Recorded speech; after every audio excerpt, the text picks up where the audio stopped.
Hello. Today I would like to vlog about performing and knowing your value as a performer. I decided to vlog today because actually I finished performing earlier this afternoon, which is a very rare situation. I usually perform at night, sometime after 6 p.m. But in this particular case, I ended up being finished by 5 or 5:30 again, which is very rare for me. But for others, it just depends on what kind of situation or what type of music you do.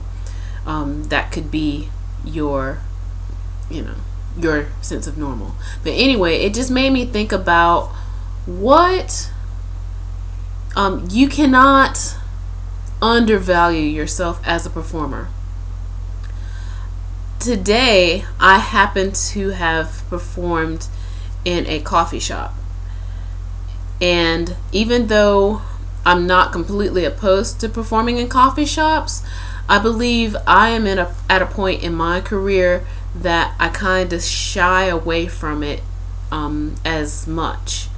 The only exceptions that I would probably perform in coffee shops would be the one I'm thinking of in particular, that it also acts as a venue, a music venue. So I also want to talk briefly, about the differences.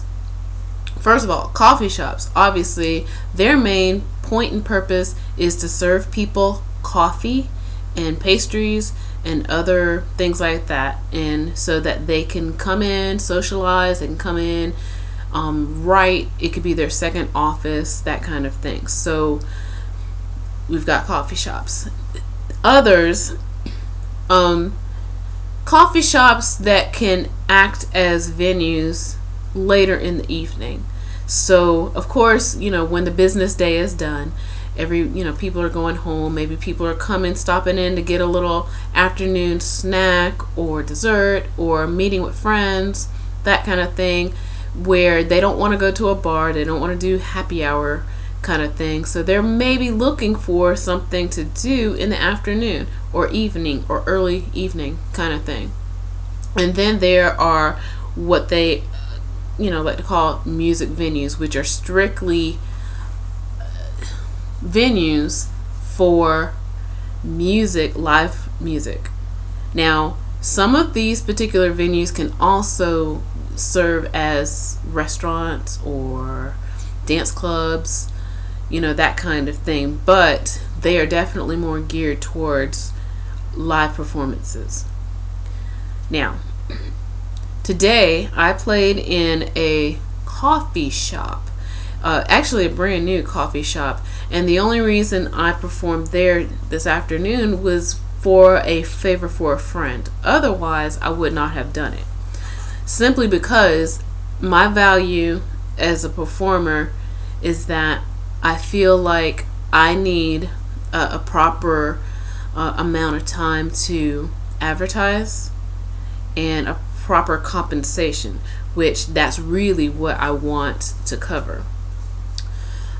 In some cases, sometimes coffee shops and open mics, you have to be aware of some of them. There's some exceptions, and I'll cover those in a minute. Coffee shops, they are looking for a way to bring in more people to come and lounge and socialize, which is nothing wrong with that. Nothing wrong at all. And then they would include or ask to have or want to have live music. Now, the problem comes in this. Some coffee shops tend to not want to pay for live entertainment. They don't understand what happens in the preparation of live music. You've got to practice. You've got to, prepare your set list. You've got to set aside some time to get everything together. You have your equipment. And we know as musicians, our equipment is not cheap. Our time certainly is not taken for granted, I hope. So my advice to people who are not beginners.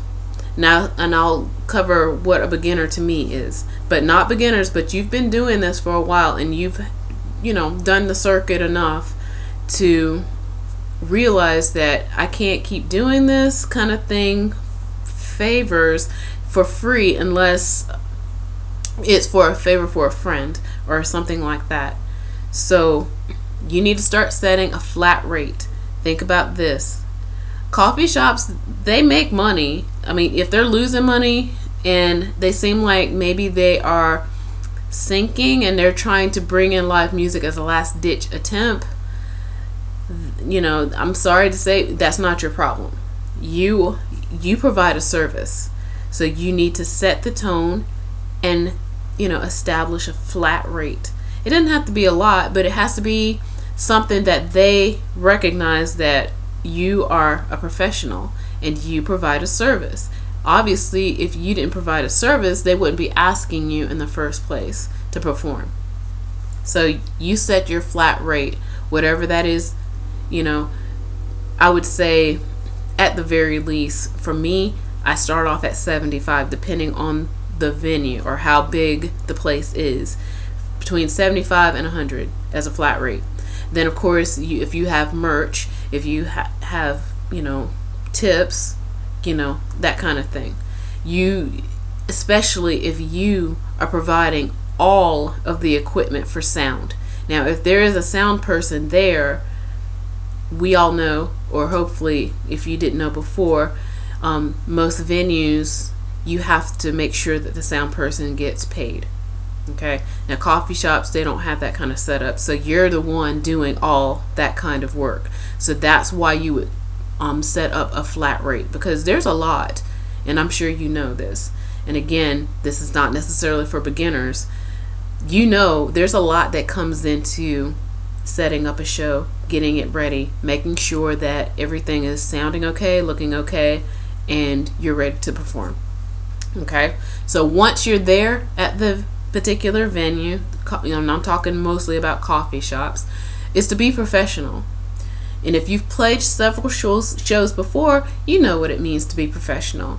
I'm not saying you have to be, a tightwad or anything like that, but things like showing up on time, things like making sure you have everything that you need already there. Okay? And definitely not taking advantage of the venue's accommodations, as in if it's a coffee shop, you don't want to sit there and keep asking for coffee, cookies, treats, and things like that. It's like, you're not there for that. You're there to provide a service. You want to make sure you're professional.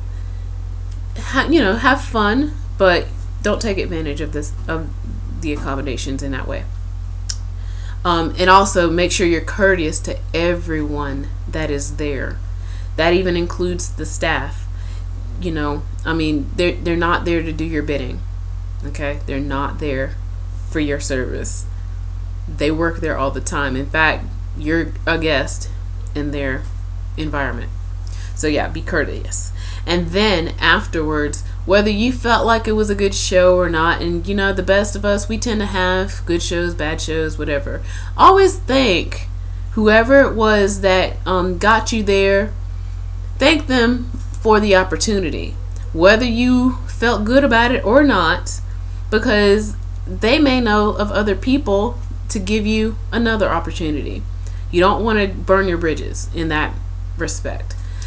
Also, you don't want to burn your bridges with potential fans either. If they're not listening, again, in a coffee shop situation, they're not there unless there's posters and all this kind of stuff, set up.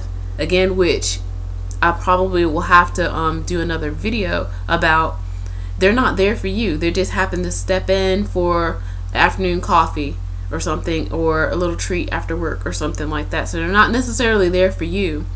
They're there to just relax. So make sure you're courteous to them. This might be the first time they get to see somebody like you in a performing situation. this is a chance for you to gain new fans. So you have to be courteous to everyone. Okay? That's just the nature of the game. And I hope that this is not something that is brand new from, hearing from people who are performing out there in the world already. My speech money had nothing to do with any of that foolishness. I had 24 books. I had 13 bestsellers. That was not people who wanted influence wanting to buy my books. It happens to be true. Can I respond? But you'd have to go back to 1993 when Newt first advocated for the individual mandate in health care. In his recently in May this year, he was still advocating for the individual mandate in healthcare, and Governor Romney sent his team to the White House to meet with President Obama to teach them how to spread the Romney Care model across the nation. And that's why I say Mitt Romney. You gotta have our nominee as somebody who is a stark, distinct difference of President Obama, can go toe to toe and hold him accountable. President Obama knows me in Washington D.C. I've taken him on. I'm thinking for issue after issue. Our nominee has got to take him. Yeah, whatever. Hi. So, today's vlog is about open mics or regular venues. So, I've been performing out and about for about 9 to 10 years now. The last time I did an open mic was in 2005, 4 or 5. So I don't tend to go for open mics. There are a few reasons why. Now, it all depends on what kind of open mic you're doing and where it is. But generally, I hate to say, if you are a performer and you've been out and about on the circuit for a while, I would shy away from open mics. And this is why. Venues are looking for free entertainment. This is a way for them not only to have free entertainment, but to have, in some cases, you, the performers, more than one out there, to pay for it. Some open mics that I know of in my town, they charge a cover for. So not only are they getting money from the bar, maybe food, but they're also getting money for the cover, for which I kind of understand they need to pay the sound person, but if most open mics I've seen have at least 20 people out there on the lineup in a night, from maybe between 8 at night until as late as 1 or 2 in the morning.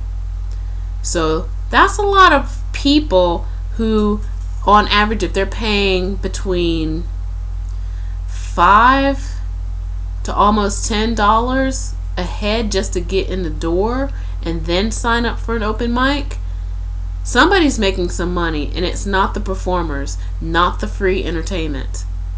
Now, there are other reasons why you may want to do an open mic, which is pretty okay. Now, if you want to network with other people, if you want to try out new songs, this is perfect for you. But don't think that this is something that you should do on a regular basis, because quite honestly, the audience that you're playing to are also performers, not people who would necessarily buy your product. So you want to use open mic sparingly, at least in the indie music world. I'm not sure about hip hop. I think that could be a little bit different. From what I've heard, I don't see a lot of people performing with instruments in that regard there. So, it may be a little bit different over there. But in the indie pop and rock kind of world, country too,